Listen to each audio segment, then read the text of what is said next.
తాకట్టులో ఉన్న బంగారాన్ని విడిపించి ఆ రోజు ఆన్లైన్ ధరకే కొంటుంది కొమ్మూరి గోల్డ్.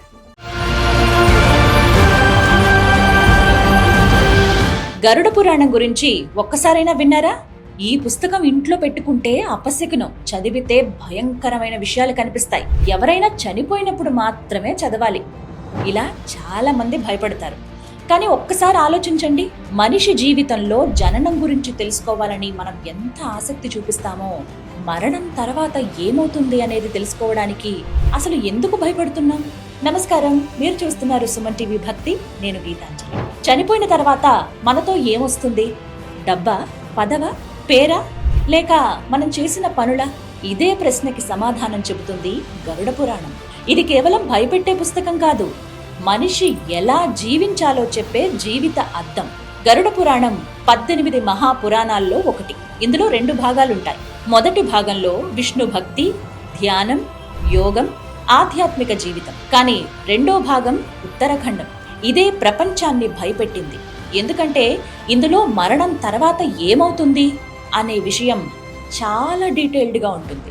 మనిషి చనిపోయిన తర్వాత అతని బ్యాంక్ అకౌంట్ క్లోజ్ అవుతుంది, కానీ అతని కర్మ అకౌంట్ మాత్రం ఓపెన్ అవుతుంది. గరుడ పురాణం ప్రకారం ప్రతి మనిషి చేసిన మంచి చెడు పనులన్నీ కూడా చిత్రగుప్తుడు రికార్డ్ చేస్తూ ఉంటాడు.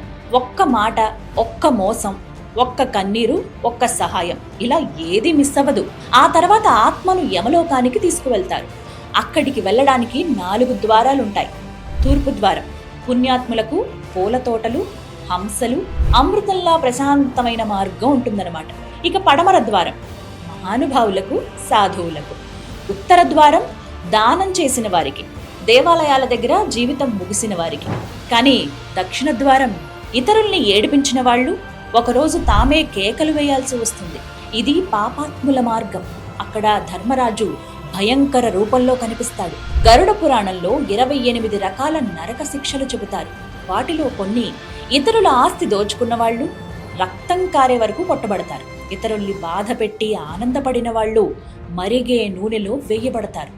మోసం చేసిన వాళ్ళు మంటల మధ్య, పాములు, తేళ్లు కరిచే ప్రదేశాల్లో పడేస్తారు.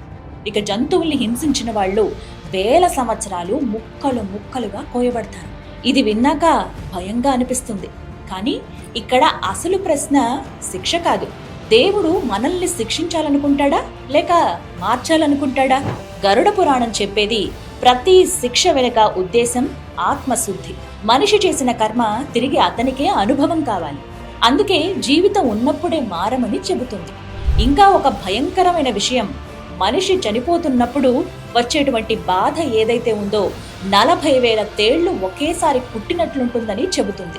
ఆత్మ శరీరాన్ని విడిచిన తర్వాత యమదూతలు తీసుకువెళతారు. మంచి వాళ్లకు అది రథయాత్రలా ఉంటుంది, కానీ పాపం చేసిన వాళ్లకు అది అగ్ని, చీకటి, మంచు, గాలులు, భయంకరమైన అడవుల మధ్య ప్రయాణం. 16 స్టేషన్లు ఇలా దాటాల్సి ఉంటుంది. మనిషి జీవితంలో చివరి ట్రావెల్ కోసం ఎవరు లగ్జరీ కార్ని బుక్ చేయరు, కర్మనే వాహనమవుతుంది. ఎందుకీ గరుడ పురాణం మనకి చెప్పాలనుకున్న అసలు విషయం ఏంటి? మనిషి శరీరం చాలా అరుదు. ఈ జన్మ రావడానికి ముందు ఆత్మ 84 లక్షల జీవరాశుల్లో తిరుగుతుందని చెబుతారు. పురుగు, పక్షి, జంతువు, ఇలా ఎన్నో జన్మలు. అన్నీ దాటాకే మనిషి జన్మ. అంటే మనిషిగా పుట్టడం ఒక గొప్ప అదృష్టం. కానీ మనిషిలా జీవించడం మన ఎంపిక. చనిపోయిన తర్వాత ఏమవుతుందో ఎవరికీ పూర్తిగా తెలియకపోవచ్చు, కానీ బతికున్నప్పుడు ఎలా బ్రతకాలి అనే క్లారిటీ మాత్రం గరుడ పురాణం ఇస్తుంది. మంచిగా బ్రతకండి, ఎవరిని బాధ పెట్టొద్దు, ఎవరికి చేతనైతే వారికి సహాయం చేయండి. ఎందుకంటే చివరికి మన వెంట వచ్చేది ఒక్కటే, మన కర్మ మాత్రమే. ఇది చదివాక మీకు భయం అనిపించిందా లేక జీవితం మీద మరింత బాధ్యత కలిగిందా? కామెంట్స్లో తెలియచేయండి.